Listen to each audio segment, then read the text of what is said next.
Waheshimiwa wajumbe, sote tunashahidi wa namna Mheshimiwa Daktari Samia Suluhu Hassan, Rais wa Jamhuri ya Muungano wa Tanzania, alivyofanya ajenda ya nishati safi ya kupikia kwa moja vipaumbele vya taifa. Tumpongeze, na ndio maana ni mwana mazingira namba moja katika Afrika na katika dunia kwa namna hiyo.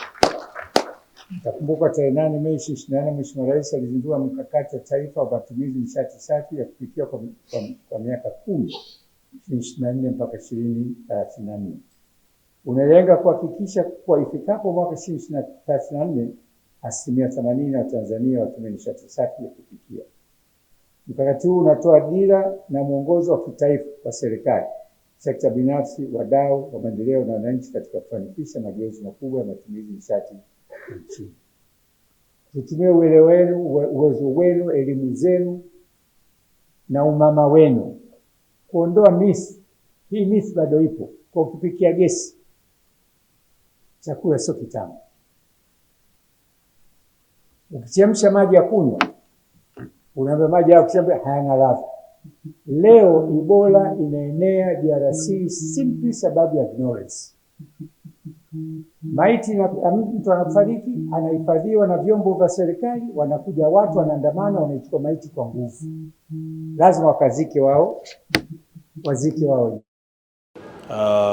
STAMICO ni shirika ambalo liko chini ya Wizara ya Madini, na leo tumefika hapa bungeni kwa ajili ya kutoa semina ya nishati safi aina ya Rafiki Briquette kwa umoja wa wabunge kina mama katika Bunge la Jamhuri ya Muungano wa Tanzania.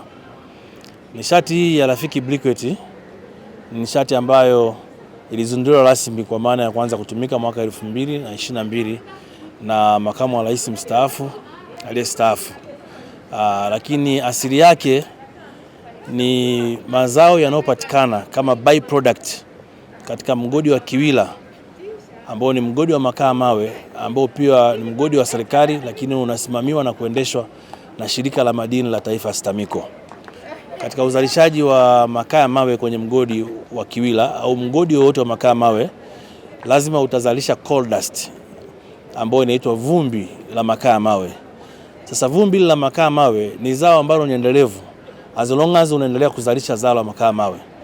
Kwa shirika la madini la taifa lilikaa chini na kutathmini kuona kwamba ni kwa namna gani linaweza likabadilisha hii vumbi, kuiondoa katika hali ya kuwa uchafu na uharibifu wa mazingira au waste kwa maana nyingine, na kuileta katika matumizi kwa jamii na kuwa msaada.